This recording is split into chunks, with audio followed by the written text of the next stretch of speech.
뉴스공장의 대표 코너 노르가즘 정의당 노회찬 원내대표 나오셨습니다. 안녕하십니까? 네, 안녕하십니까?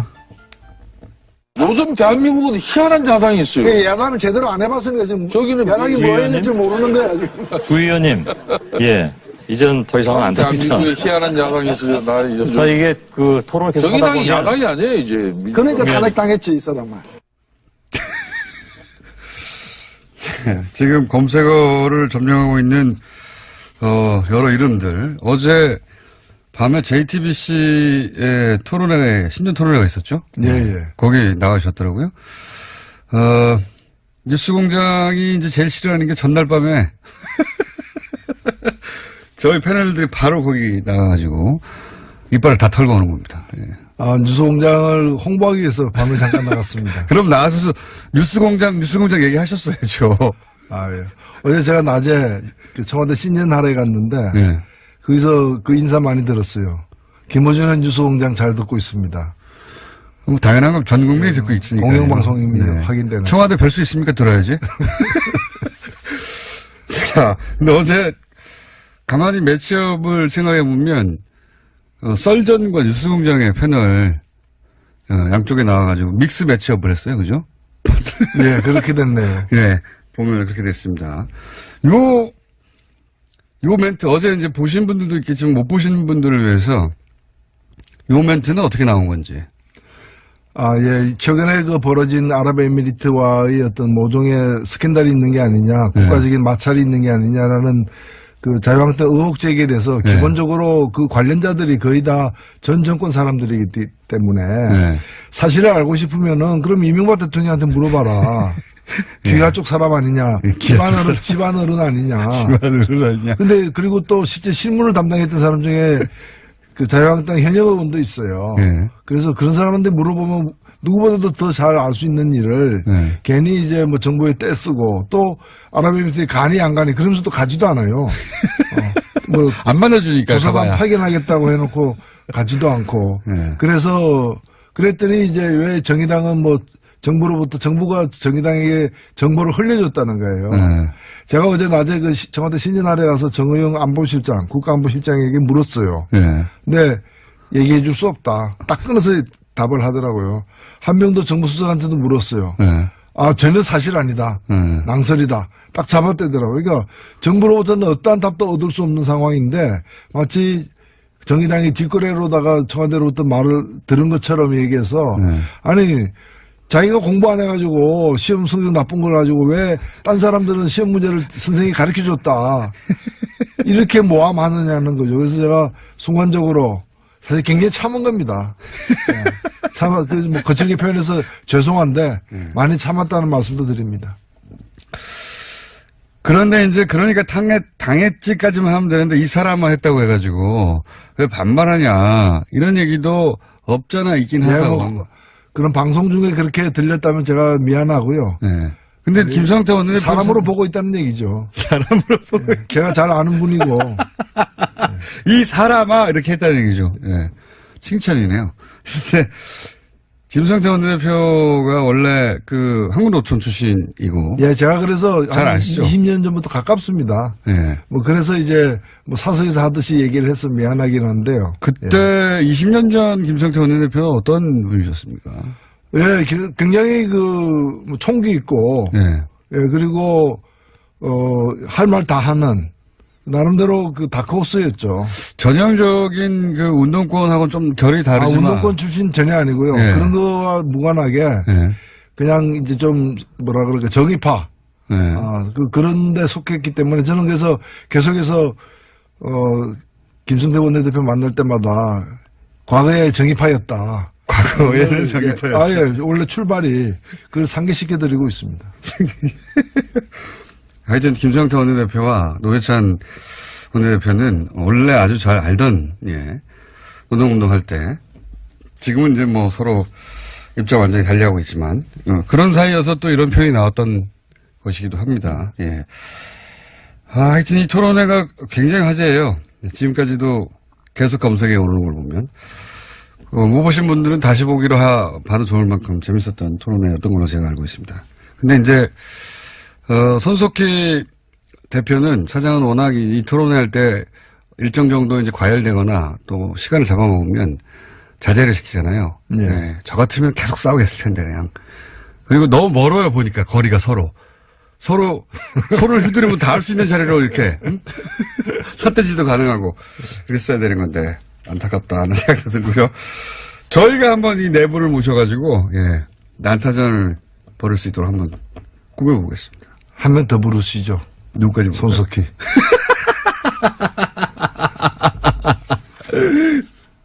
제 소원이 손석희 사장을 갖다가 토론석에 앉히고 토론자석에 앉히고 제가 사회를 보는 거예요. 그래서 발언하면은 빨리 끝내시죠. 이렇게 잘라버리는 거 있죠. 그래서 평생 소원인데 아직 못 해보고 있습니다. 저하고 손석희 사장님하고 토론을 시키시고 사회를 봐주시면 재밌을 것 같네요. 아, 그것도 괜찮겠네. 근데 토론이 되겠습니까? 토론이 잘 안 되겠죠. 예. 토론 안 되겠지만 레슬링을 하면 뭐. 제가 말하는 거는 계속 그냥 두고 예. 손석희 사장님 말만 하면 끊어주세요. 아, 그래야죠. 제가 뭐. 뉴스공장 소속인데. 자, 새해 첫 시간이니까 이런 거 한번 해보고 싶습니다. 지난 한 해를 이제 통 털어서 한번 되돌아보고 정의당에게는 한 해가 어떤 한 해였는지도 좀 되짚어보고, 그리고 2018년의 정의당의 목표나 혹은 2018년은 어떤 한 해가 되기를 바라시는지 큰 이야기 좀 해본 다음에 현안들 얘기 넘어가는 것으로. 작년에 탄핵 대선 이거 말고, 탄핵 대선이야 뭐 전 국민이 다 알고 있는 커다란 사건들이고요. 이거 말고 그때 그 사건이 굉장히 중요했다. 개인적인 차원에서든 뭐 정당의 차원에서든 상관없습니다. 어느 날 뉴스를 보다가 저 멘트를 듣고 뭐 시대가 드디어 바뀌는구나라고 느꼈다든지, 개인적인 변곡점, 요때가 중요했어, 이런 거 없으십니까? 사건 되짚어보자면. 예, 저는 사실 작년에 뭐 촛불 끝에 조기 대선이 있었고, 네. 또 많은 분들이 정권이 교체되리라고 예상은 했지만, 교체된 정권이 어떤 성격의 정권이고 어디로 나갈지에 대해서는 우려와 걱정도 없지는 않았거든요. 예, 예. 근데 저는 대선 5월 9일 날 끝나고 예. 뭐 열흘도 안 돼서 5월 18일 날 예. 5.18 기념식 네네. 현장에서 대통령의 기념사를 듣고서 역대 대통령의 기념사와도 다른, 그야말로 물론 저는 소속된 정당은 달리하고 있지만 예. 좀 이 촛불의 정신이 반영된, 우리가 오랫동안 기다려왔던 그런 좀 새 시대가 열리는, 새 시대를 여는 그런 여러 메시지들을 사실은 읽고 제가 공개적으로 칭찬을 했어요. 예, 예. 저기 기념사 전문을 갖다가 페이스북에 올려가지고 이거는 다 읽어야 된다, 한번 읽어볼 것을 권한다라고 얘기를 했는데, 그 후에 이제 6월 항쟁 기념식 6월 10일도 예. 거의 마찬가지였어요. 그래서 제가 이거 누가 썼냐 라는 얘기까지도 했는데, 예. 저는 그게 단순히 뭐 명문이다 잘 썼다를 넘어서서 우리가 가야 할 말을 정확하게 짚었다라고 저는 생각이 됩니다.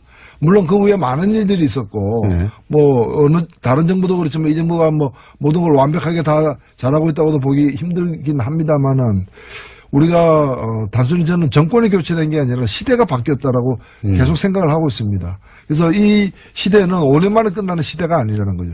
정권은 5년 만에 이제 일단은 끝나겠지만 시대는 계속 변화된 시대가 가야 되는 거고, 과거로 돌아갈 수는 없는 거 아니겠습니까? 그런 점에서 우리가 앞으로 뭘 해야 되는가, 또 서로 어떤 관계를 맺고 가야 되는가에 대해서 좀 깊이 생각해 볼 때다. 그런 점에서 촛불 이전에 살던 방식, 촛불 이전에 정치하던 방식으로 촛불 이후에도 해서는 안 된다.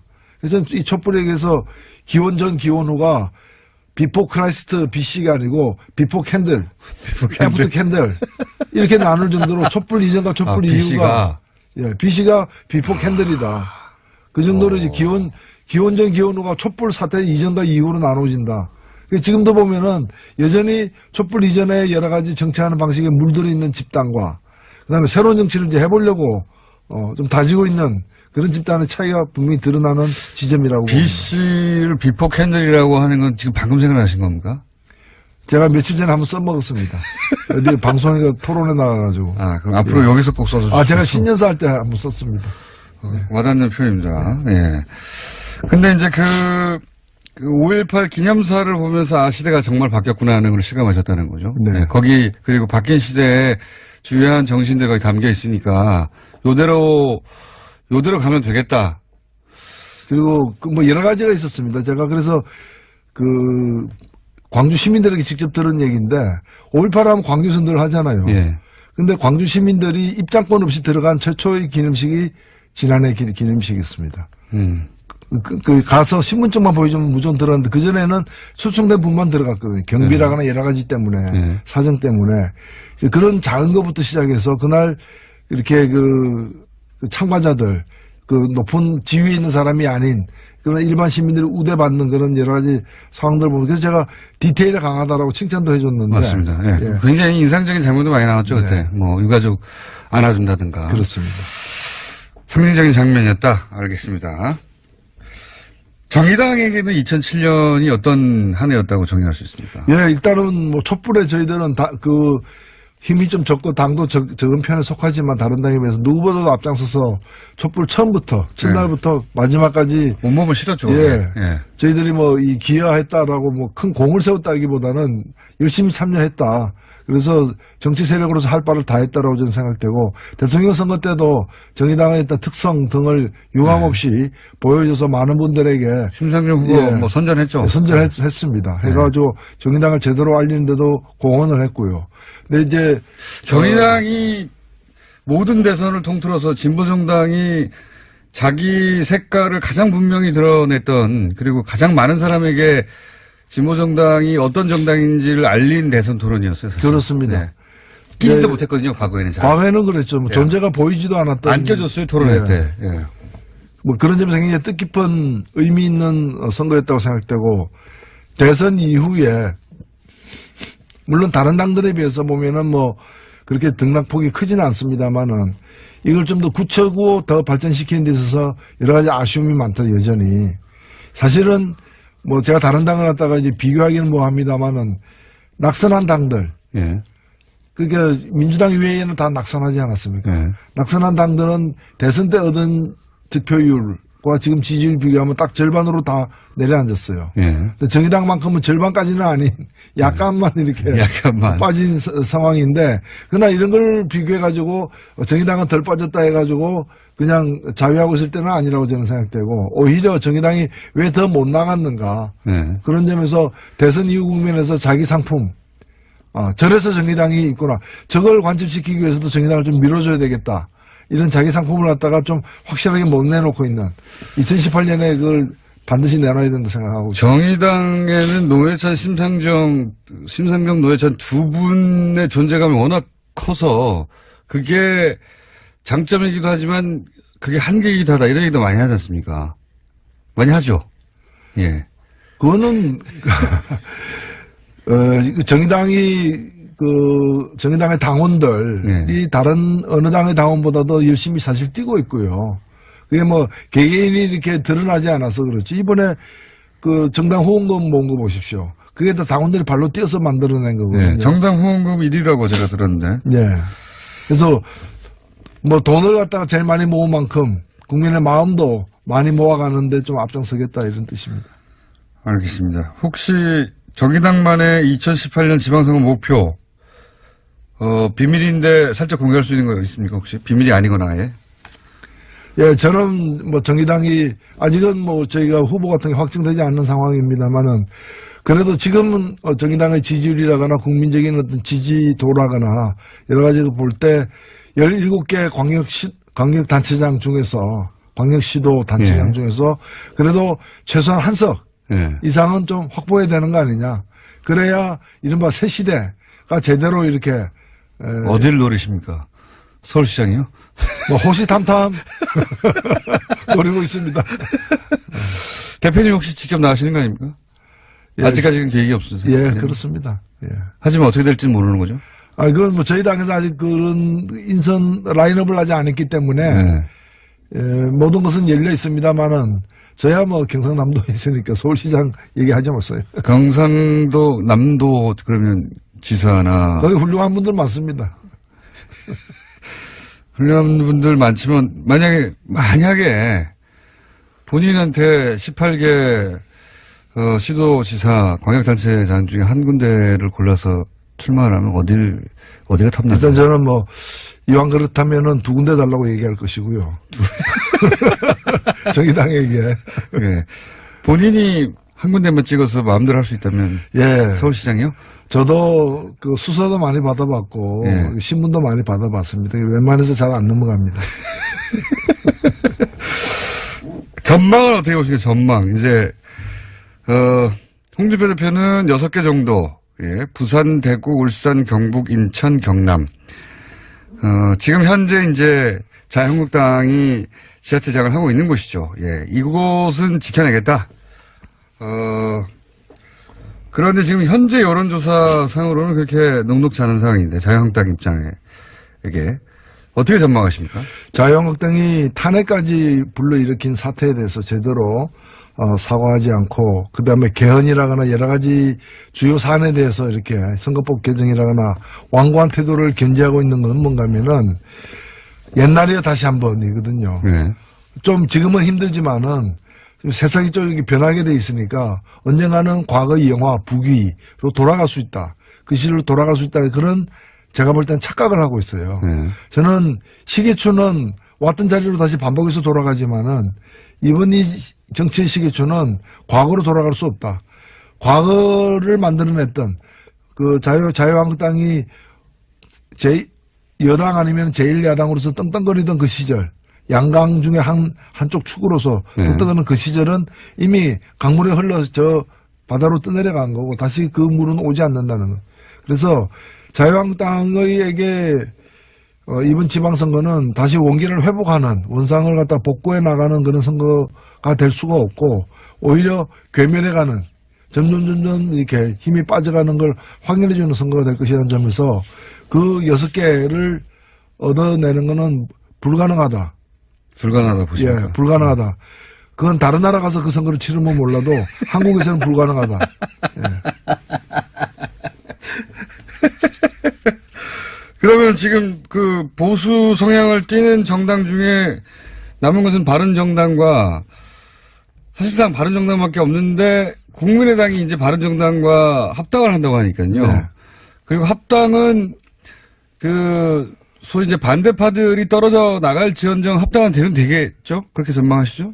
예, 무슨 소란, 잡음, 소음 이런 게 이제 이어지겠지만은 결국에는 뭐 우격다짐으로도 될 겁니다. 그리고 이런 과정에 대해서 선관위나 어떤 법원이 이게 하나하나 이렇게 논리적으로 과학적으로 안 따지거든요. 네. 정당은 정당에서 해결하라. 그러니까요. 예, 보통 사법부는 이런 데 안 끼려고 하죠. 그렇죠. 예. 그래서 아마 이제 그 주류 세력들이 이제 추동하는 방향으로 되긴 될 가능성이 높다 이래 보입니다. 그러면 그렇게 해서 탄생하게 될 정당 이름은 이제 아마도 이제 그 국민의당으로 이름이 합쳐지거나 바른정당 이름이 합쳐지지 않고 뭐 전혀 다른 제3당. 이름. 그렇죠. 새로운 이름으로 되죠. 새로운 이름으로 창당하겠죠 아마도. 예. 그러면서 합칠 텐데 그 새롭게 창당되는 당의 지방선거에서 파괴력은 어떻게 전망하십니까?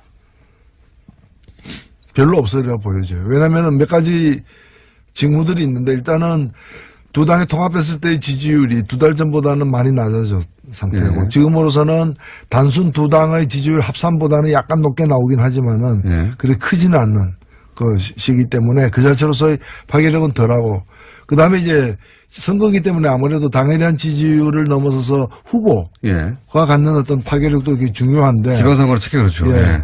그 당의 지지율을 획기적으로 뛰어넘을 어떤 후보들을 어느 정도 보유하고 있는가에 대해서는 지금 뭐 새로운 카드가 나올 수도 있지만 현재의 재고 상태를 이제 점검해 보면은 그렇게 뭐 별 수가 없지 않겠는가 보이고 무엇보다도 선거이기 때문에 물론 이제 지방선거에는 이제 광역 의원, 기초의원의 정당 투표가 있기는 합니다.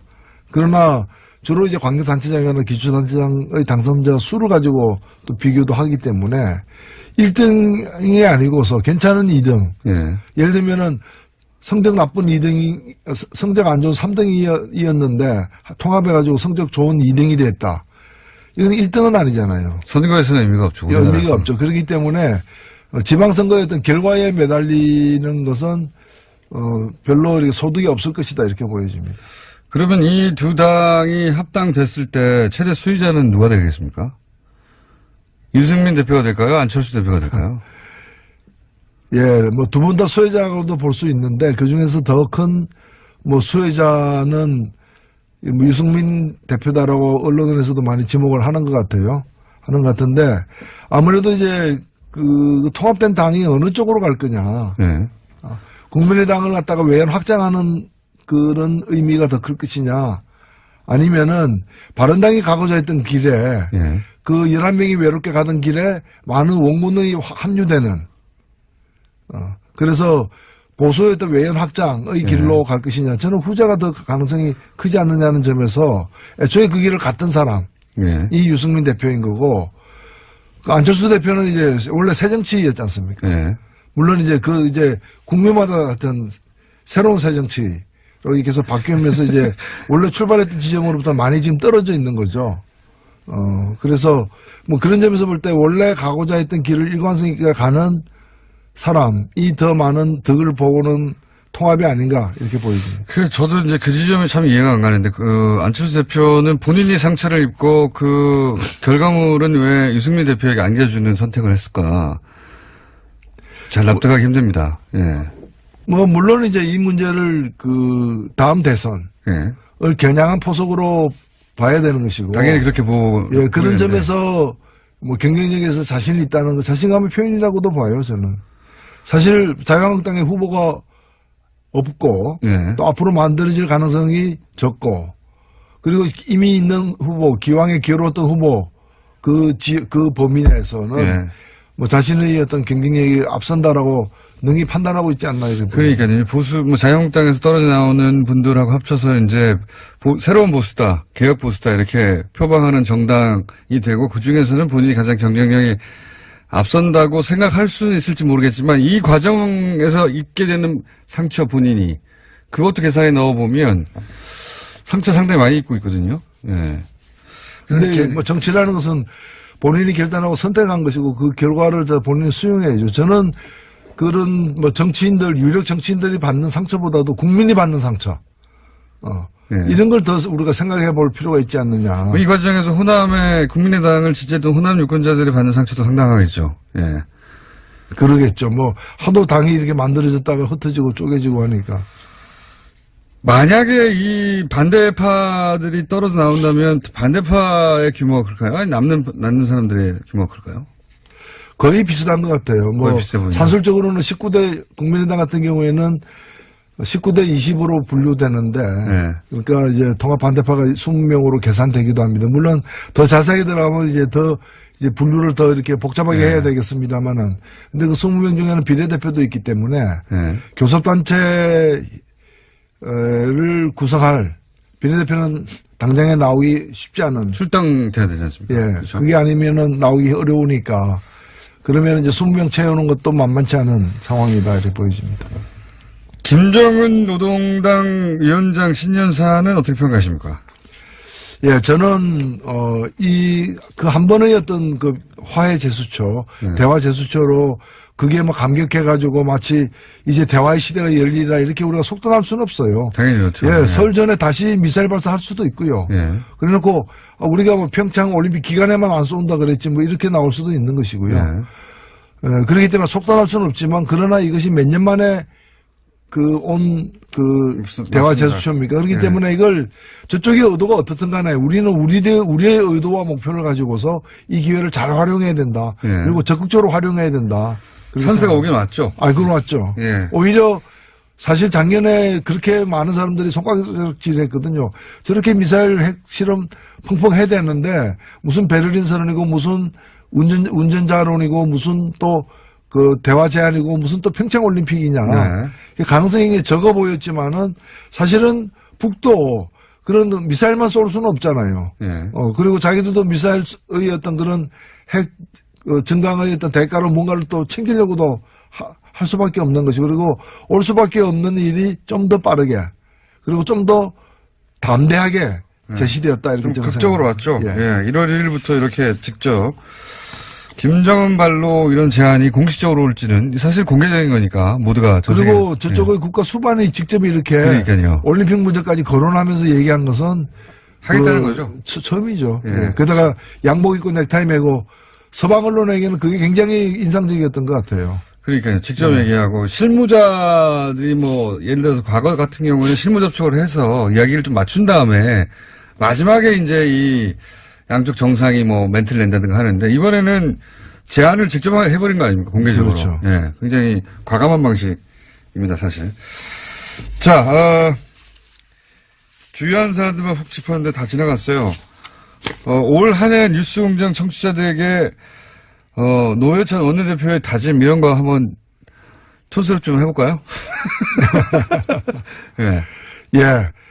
뉴스 공장이 촛불 공장이 되는 그날까지. 촛불 공장. 예. 이 한 번 던지겠습니다. 아니, 촛불 다 지나야 되 뉴스 공장이 왜 다시 촛불 공장이 돼야 됩니까? 세상을 밝히려면은 예. 더 많은 촛불이 필요합니다. 마음의 촛불은 꺼질 수가 없습니다. 납득이 되진 않습니다만은. 받아들이도록 하겠습니다. 자, 오늘 여기까지 하겠습니다. 정의당 노회찬 원내대표였습니다. 감사합니다. 네, 고맙습니다. 지금은 이제 뭐 서로 입장 완전히 달리하고 있지만, 그런 사이여서 또 이런 표현이 나왔던 것이기도 합니다. 예. 하여튼 이 토론회가 굉장히 화제예요. 지금까지도 계속 검색에 오르는 걸 보면. 못 보신 분들은 다시 보기로 봐도 좋을 만큼 재밌었던 토론회였던 걸로 제가 알고 있습니다. 근데 이제, 손석희 대표는 차장은 워낙 이 토론회 할 때 일정 정도 이제 과열되거나 또 시간을 잡아먹으면 자제를 시키잖아요. 네. 네. 저 같으면 계속 싸우겠을 텐데, 그냥. 그리고 너무 멀어요, 보니까, 거리가 서로. 손을 휘두르면 다 할 수 있는 자리로 이렇게, 응? 삿대질도 가능하고, 그랬어야 되는 건데, 안타깝다 하는 생각도 들고요.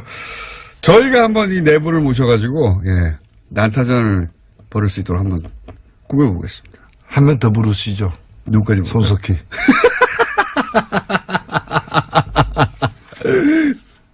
제 소원이 손석희 사장을 갖다가 토론석에 앉히고 토론자석에 앉히고 제가 사회를 보는 거예요. 그래서 발언하면은 빨리 끝내시죠. 이렇게 잘라버리는 거 있죠. 그래서 평생 소원인데 아직 못 해보고 있습니다. 저하고 손석희 사장님하고 토론을 시키시고 사회를 봐주시면 재밌을 것 같네요.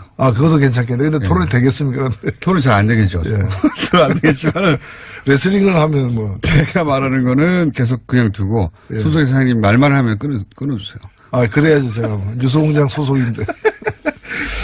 자, 새해 첫 시간이니까 이런 거 한번 해보고 싶습니다. 지난 한 해를 이제 통 털어서 한번 되돌아보고 정의당에게는 한 해가 어떤 한 해였는지도 좀 되짚어보고, 그리고 2018년의 정의당의 목표나 혹은 2018년은 어떤 한 해가 되기를 바라시는지 큰 이야기 좀 해본 다음에 현안들 얘기 넘어가는 것으로.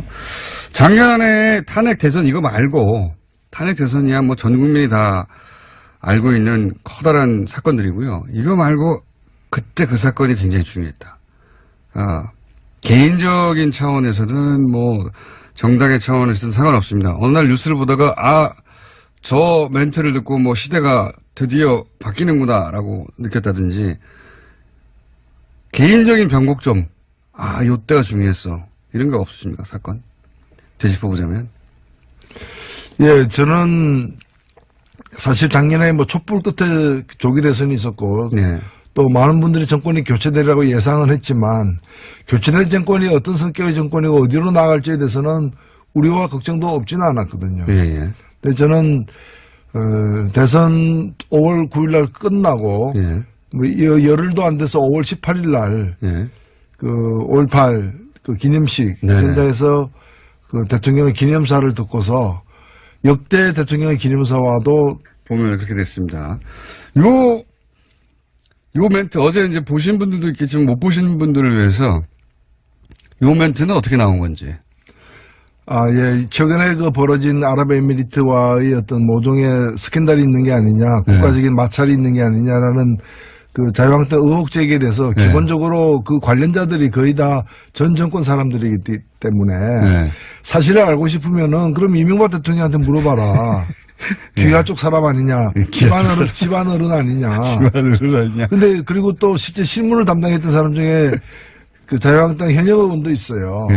그래서 그런 사람한테 물어보면 누구보다도 더 잘 알 수 있는 일을 네. 괜히 이제 뭐 정부에 떼쓰고 또 아랍에미리트에 가니 안 가니 그러면서 또 가지도 않아요. 뭐 안 만나주니까. 조사관 가봐야. 파견하겠다고 해놓고 가지도 않고. 네. 그래서 그랬더니 이제 왜 정의당은 뭐 정부로부터 정부가 정의당에게 정보를 흘려줬다는 거예요. 네. 제가 어제 낮에 그 청와대 신년할에 가서 정의용 안보실장, 국가안보실장에게 물었어요. 네. 근데 얘기해 줄 수 없다. 딱 끊어서 답을 하더라고요. 한명도 정부수석한테도 물었어요. 네. 아, 전혀 사실 아니다. 네. 낭설이다. 딱 잡아떼더라고요. 그러니까 정부로부터는 어떠한 답도 얻을 수 없는 상황인데 마치 정의당이 뒷거래로다가 청와대로부터 말을 들은 것처럼 얘기해서 네. 아니 자기가 공부 안 해가지고 시험 성적 나쁜 걸 가지고 왜 딴 사람들은 시험 문제를 선생님이 가르쳐줬다. 이렇게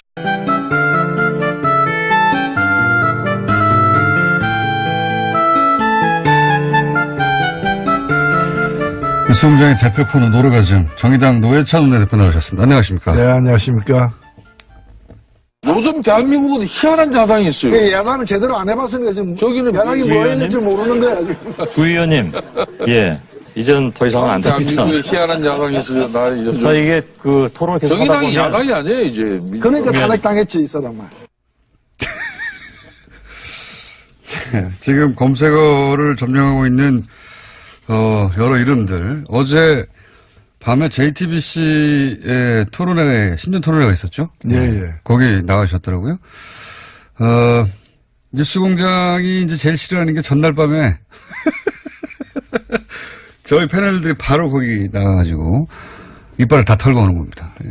아, 뉴스공장을 홍보하기 위해서 밤에 잠깐 나갔습니다. 그럼 나가셔서 뉴스공장 얘기하셨어야죠. 아, 예. 어제 제가 낮에 그 청와대 신년할에 갔는데 예. 거기서 그 인사 많이 들었어요. 김어준의 뉴스공장 잘 듣고 있습니다. 뭐 당연한 건 전 국민이 듣고 있으니까. 공영방송입니다. 확인되는. 청와대 별 수 있습니까? 들어야지. 자, 근데 어제 가만히 매치업을 생각해 보면 썰전과 뉴스공장의 패널 양쪽에 나와가지고 믹스 매치업을 했어요, 그죠? 예, 그렇게 됐네요. 예. 이게 모함하느냐는 거죠. 그래서 제가 순간적으로 사실 굉장히 참은 겁니다. 예. 뭐 거칠게 표현해서 죄송한데 많이 참았다는 말씀도 드립니다. 그런데 이제 그러니까 당했지까지만 하면 되는데 이 사람만 했다고 해가지고 왜 반말하냐 이런 얘기도 없잖아 있긴 예, 하다고. 뭐 그런 방송 중에 그렇게 들렸다면 제가 미안하고요. 네. 근데 김성태 원내대표 사람으로 보고 있다는 얘기죠. 사람으로 보고 예, 제가 잘 아는 분이고. 이 사람아 이렇게 했다는 얘기죠. 예. 칭찬이네요. 근데 김성태 원내대표가 원래 그 한국노총 출신이고. 예, 제가 그래서 잘 한 아시죠? 20년 전부터 가깝습니다. 예. 뭐 그래서 이제 뭐 사석에서 하듯이 얘기를 해서 미안하긴 한데요. 그때 20년 전 김성태 원내대표는 어떤 분이셨습니까? 예, 굉장히 뭐 총기 있고, 예. 예, 그리고 할 말 다 하는 나름대로 그 다크호스였죠. 전형적인 그 운동권하고는 좀 결이 다르지만. 운동권 출신 전혀 아니고요. 예. 그런 거와 무관하게 예. 그냥 이제 좀 뭐라 그럴까 정의파. 예.